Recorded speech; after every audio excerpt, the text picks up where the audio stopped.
जनाब आली और दीगर जो रस्म और रिवाज हैं जिसका इस्लाम से कोई ताल्लुक नहीं है, सिर्फ शौकिया दिखावा अपने नामो नमूद के लिए जो खर्च कर देते हैं वहां कितना खर्च। लेकिन हमने यहाँ लोगों को देखा है कि जहां इस्लाम में एक खर्च करना फर्ज वाजिब है वहां खर्च करते हुए लोग कतराते हैं। अब ये भाई साहब 50,000 कार्ड में खर्च करके आया है, ये भाई साहब लाख रुपए भवन वाले को दे चुका है, ये भाई साहब 70,000 30,000 35,000 घोड़ी वाले को बग्गी वाले को दे चुका है और दीगर कामों पे खर्च कर चुका है, रस्मों रिवाज को अपनाने और लोगों को जो है ना खुश करने के लिए लाखों रुपए खर्च कर चुका है। लेकिन जब मेहर देने की बारी आती है तो ये 5100 रुपए पकड़ा देता है, लो भाई ये मेहर है मेरी तरफ। अब मैं आपको बताता हूं कि देखे माल कहां खर्च होता है शादी के मौके पे। कार्ड बढ़ते हैं हमारे यहाँ, बढ़ते हैं कि नहीं बढ़ते, बोलिए बढ़ते हैं ना। गिन गिन के माल रखा, हलाल तरीके से कमाया, बेशक आपके कमाए हुए माल पे कोई शक नहीं है, वो माल आपका हलाल है, आपने हलाल तरीके से माल कमाया। जब खर्च करने की बारी आई तो शादी के नाम पे खर्च किया तो सबसे पहला खर्चा यही था कि हमें कार्ड बांटने। अब कार्ड बांटने निकले, कार्डों पे आपने कार्ड पे जो है ना 50,000 70,000 80,000 खर्च कर दिया। कोई स्टैंडर्ड और कोई खूबसूरत कार्ड बनाता है तो लाखों रुपए तक पहुंच जाता है, लाखों रुपए आपने कार्ड में जाय कर दिए। इसके बाद आप आए भवन की तरफ चलते हैं, भवन बुक करते हैं, ना जाने वहां कितना खर्च कर देते हैं। फिर जो है रस्मी तौर पे जो खाने करते हैं उसमें ना जाने कितना खर्च कर देते हैं।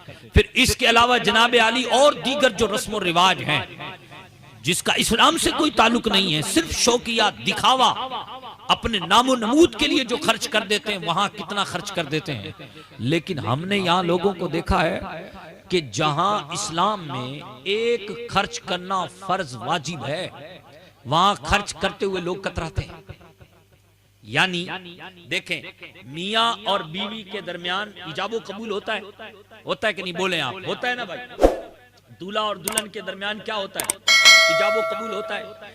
जब इजाबो कबूल हो रहा होता है तो यहां इस्लाम ने रखा है कि तुम खर्च करो, इस्लाम ने ये हुक्म दिया है कि यहां खर्च करो। लेकिन वहां लोग गफलत के शिकार हैं। अब ये भाई साहब 50,000 कार्ड में खर्च करके आया है, ये भाई साहब लाख रुपए भवन वाले को दे चुका है, ये भाई साहब 70,000 30,000 35,000 घोड़ी वाले को बग्गी वाले को दे चुका है और दीगर कामों पे खर्च कर चुका है, रस्मों रिवाज को अपनाने और लोगों को जो है ना खुश करने के लिए लाखों रुपए खर्च कर चुका है। लेकिन जब मेहर देने की बारी आती है तो ये 5100 रुपए पकड़ा देता है, लो भाई ये मेहर है मेरी तरफ से। ये शरीयत ने वाजिब करार दिया है, मेहर के बगैर निकाह होता ही नहीं। बताएं होता है? मैं गलत कह रहा हूं? उलमा बैठे हैं, मेहर के बगैर निकाह नहीं होता। अगर मेहर इजाबो कबूल में नाम जिक्र भी नहीं किया गया तब भी शरीयत ये कहती है मेहर तो देना ही है। और औरत को यह हक है कि औरत मना कर सकती है मेहर के बगैर, मेहर ला पहले फिर हाथ लगाने दूंगी फिर चेहरा दिखाऊंगी, औरत को यह हक है, शरीयत ने दिया है। लेकिन उसमें लोग 5100 रुपए पकड़ाते हैं मेहर में। यहाँ मौलाना रफीक साहब ने कई निकाह पढ़ाए, हम भी पढ़ाते हैं। 5100 रुपए क्या तुक बैठता है भाई 5100 रुपए का? तुम्हारी शादी 30 लाख की और 5100 रुपए मेहर में तुम दे रहे हो, ये कोई तुक है? ठीक है, ये एक अलग बात है कि आपने 5100 बांध रखे हैं। अजीजा ने मोहतरम, मैं ये अर्ज करूंगा कि आपको और हमें मेहर के बारे में जानना चाहिए। मेहर उस माल को कहते हैं कि जो माल शरीयत ने वाजिब करार दिया है। अब ये मेहर है ना कई किस्म का होता है, आप सुनेंगे इंशाल्लाह मेरी गुफ्तगू, सुनेंगे मेहर के हवाले से, सुने इंशाल्लाह, समझने की कोशिश करें। ना समझ में आए तो पूछ लें बाद में आकर के, कोई मसला नहीं इस हवाले से। मेहर के हवाले से ये बात ध्यान से सुने, इस बात को मेहर के हवाले से आता है कि मेहर कई किस्म का होता है। एक तो मेहर की शरीयत में कम से कम मिकदार मुतय्यन की गई है कि इससे कम हो ही नहीं सकता। इससे कम मिकदार शरीयत में ये उन लोगों के लिए जो नादार लोग हैं, वो कुरान ने जिनके लिए कहा है ना कि अगर तुम अपने नादार किस्म के लोगों का निकाह कर दो तो अल्लाह पाक निकाह के जरिए से उन्हें मालदार कर देगा। ये मेहर उनके लिए है, तुम्हारे लिए नहीं है भाई। तुम तो 30 लाख खर्च कर चुके और तुम शरीयत का वो कम से कम मिकदार वाला मेहर लेकर के खड़े हो कि नहीं मेरी तरफ से ये मेहर दे दो बीवी को। अब आप देखें मुस्तफा करीम की सुन्नतें हमें हमेशा याद रहती हैं। एक महर तो ये हो गया कम मिकदार वाला, इसको भी मैं बताऊंगा कि शरीयत ने ये महर कितना रखा है। दूसरा जनाबे आली महर होता है महर मिस्र। महर क्या होता है? महर मिस्र। अच्छा, तीसरा वो महर है जो रसूलुल्लाह ने दिया है। तीसरा वो महर है जो रसूलुल्लाह ने अपनी अज़वाज को दिया है। अब कौन बताए और कौन समझे? नाविलों से फुर्सत हो तो हम समझे कि रसूलुल्लाह ने अपनी बीवियों को महर कितना दिया है। हदीसें हमारे पास मौजूद, सही मुस्लिम हमारे पास मौजूद, सुनने अबू दाऊद हमारे पास मौजूद। लेकिन कौन पता करे, कौन है अल्लाह का बंदा ऐसा जो पता करे किसको दर्द पड़ा है, किसको मोहब्बत है रसूलुल्लाह से, कौन हुजूर की सुन्नतें अपनाना चाहते। लोग तो रास्ते निकालते हैं, रास्ते निकालने के लिए हुजूर का नाम लेते हैं। सुन्नत उस वक्त याद आती है जब ये लोग फंसते हैं, सुन्नत वैसे याद ही नहीं आती। कोई कौन है मेरे भाई, हम आगे बढ़े और रसूलुल्लाह की सुन्नतों को याद करें। प्यारे आका सल्लल्लाहु अलैहि वसल्लम की सुन्नत को इस जगह पे भी तो याद रखें ना। रसूलुल्लाह ने कितना महर दिया अपनी अज़वाज को। अल्लाहु अकबर। तो इस हवाले से दो हदीसें मिलती हैं। एक तो ये कि आपने अज़वाज मुताहरात से जो निकाह किया उसमें खुद आपने महर मुकर्रर किया अपनी तरफ से, और एक हजरत उम्मे हबीबा से जब निकाह किया रसूलुल्लाह सल्लल्लाहु अलैहि वसल्लम ने तो उसमें हजरत नज्जाशी ने, बादशाह नज्जाश जो थे, इन्होंने जो है ना जनाब आली महर मुकर्रर किया। अब आप देखें कि यह महर कितना था। जो महर रसूल आजम सल्लल्लाहु अलैहि वसल्लम ने अपनी अज़वाज को दिया वो तकरीबन हदीसों में 500 दिरहम का होता है। कितना? थोड़ा बोलिएगा, कितना? 500 दिरहम का। यानी जितनी हजरत उम्मे हबीबा को हटा दे, उसके अलावा जितनी अज़वाज थी रसूलुल्लाह सल्लल्लाहु अलैहि वसल्लम की, उन सबको रसूलुल्लाह ने जो महर दिया है वो 500 दिरहम का दिया है। कितना? 500 दिरहम का। ये 500 दिरहम कितने होते हैं चांदी के एतबार से? तकरीबन 1 किलो 531 ग्राम बनते हैं। 1 किलो 531 ग्राम चांदी बनती है।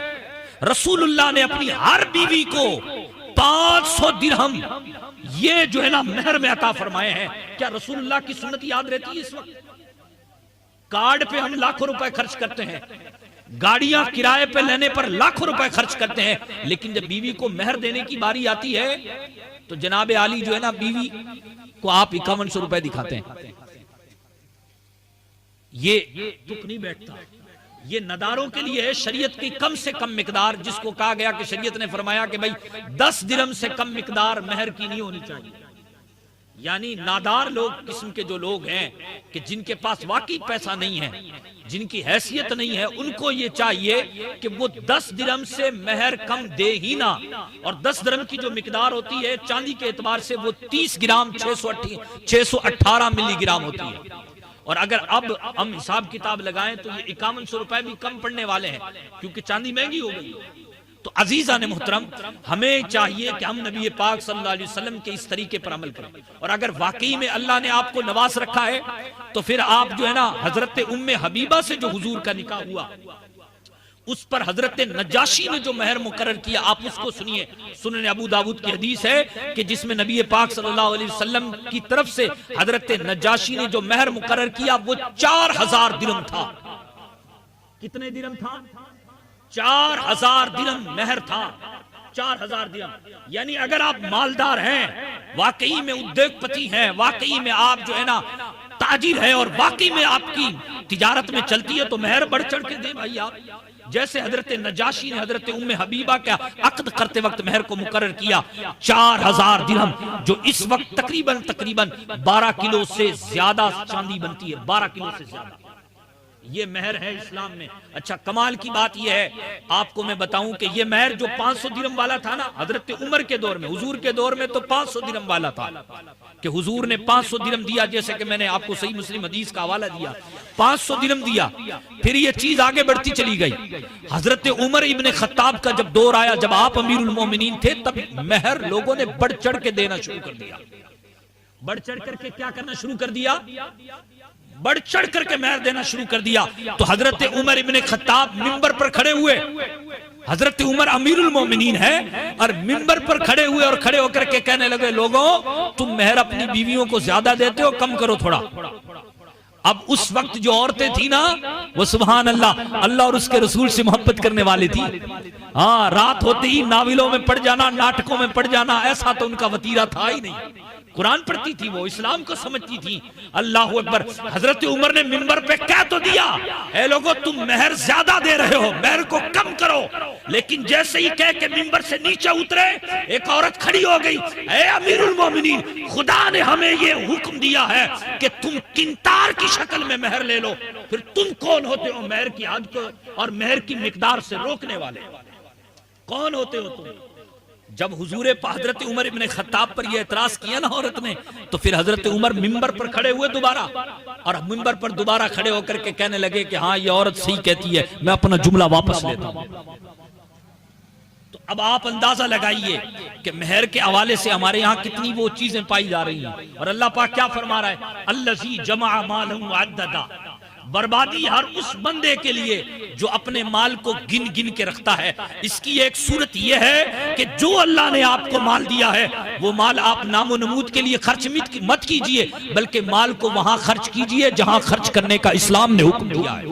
शादी के नाम पे, जोड़ों के नाम पे, और न जाने सजावट के नाम पे, और भवन के नाम पे, और न जाने किस किस के नाम से आप 300 लाख खर्च कर दिए। मेरे भाई, मेहर ज्यादा बढ़ा दो, आपका भला हो जाएगा इंशाअल्लाह, है ना। औरतों को भी चाहिए कि वो अपना हक मांगे। क्या तुमने ये मेहंदी के नाम पर और सूटों के नाम पर और जोड़ों के नाम पर, रिश्तेदारों को देने के नाम पे और खुराफात करने पर तुमने जो अपने शौहरों को और अपने घर वालों को फंसा रखा है। तुम भाई अपने मेहर और अपने मुतालबे मांगो इनसे इंशाअल्लाह, क्योंकि ये कुरान ने हमें, भाई हमारी जो माँ बहनें हैं उनको ये हुकूक किसने दिए हैं? अल्लाह ने दिए हैं। मेहर का हक किसने दिया है? ये अल्लाह ने दिया है। और अल्लाह ने किंतार यानी ढेरों माल अगर तुम दे चुके हो मेहर की शक्ल में, तब भी औरत से वापस लेने का हक मर्दों का है ही नहीं। ऐसा कुरान में सूरह निसा में है कि तुम्हें बिल्कुल इख्तियार नहीं है कि तुम उसमें से कुछ ले लो, अगरचे तुम ढेरों माल दे चुके हो औरतों को मेहर की शक्ल में। अजीजान मोहतरम, इससे ये पता चलता है कि हमारे अंदर बेदारी लानी चाहिए इस्लामिक तरीके से।